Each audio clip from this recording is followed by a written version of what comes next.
In today's CISSP lesson, we're covering two of the most important access control principles: need to know and least privilege.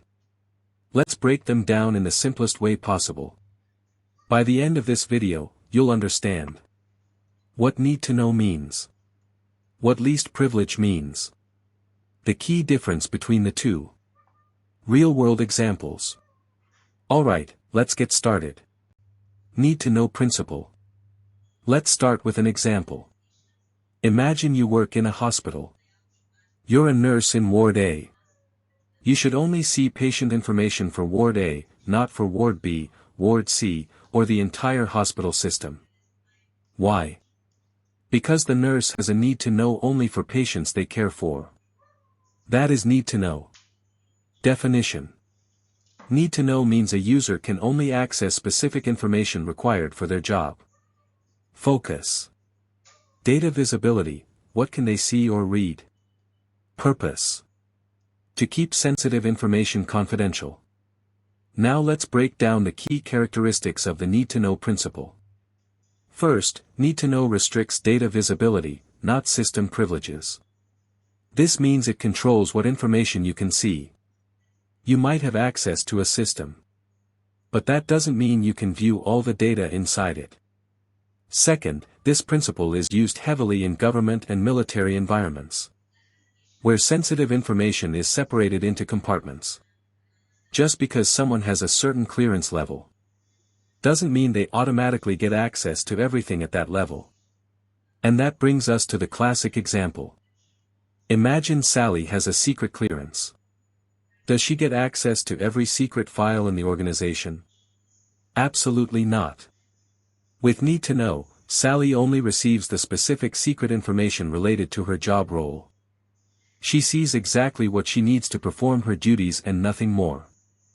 This compartmentalized approach protects confidentiality and ensures sensitive data stays exactly where it should, with the people who truly need to know.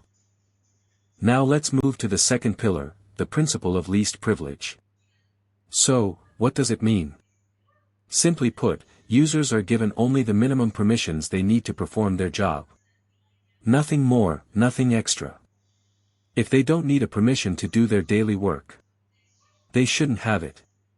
While need to know focuses on what someone can see, least privilege focuses on what actions they are allowed to perform. This principle is all about actions and permissions. Can the user read data? Can they write or modify it? Can they delete it? Can they run administrative commands? Least privilege ensures these actions are tightly controlled. And what's the purpose behind this? To protect both confidentiality and integrity.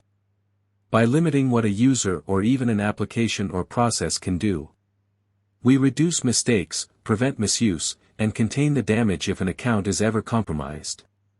Now let's look at the key characteristics of the principle of least privilege. First, least privilege covers both data rights and system privileges. It's not just about what information a user can see, it's also about what they're allowed to do with that information. These data rights include the basics such as read, write, create, alter, and delete.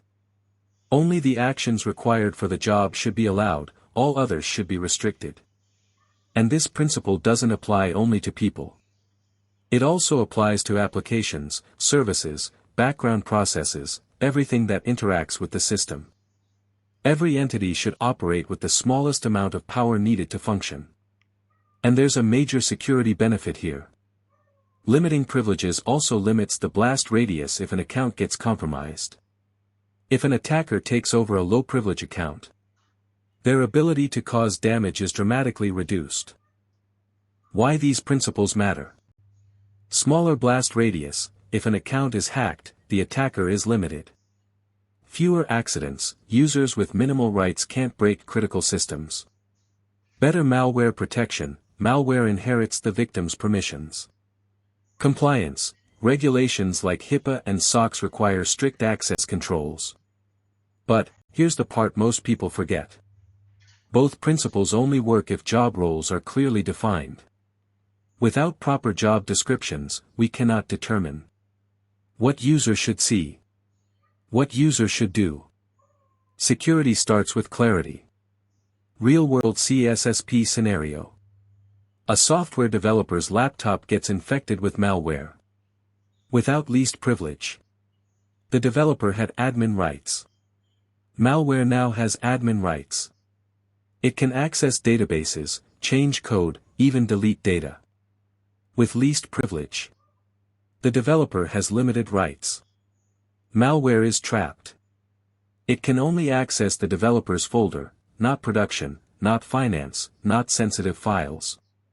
This is the power of least privilege. To make this even clearer, let's look at a quick side-by-side comparison of need to know and least privilege. First, the focus. Need to know is all about information and data, what someone is allowed to see. Least privilege is about actions and permissions, what someone is allowed to do. Next, the key question each principle answers.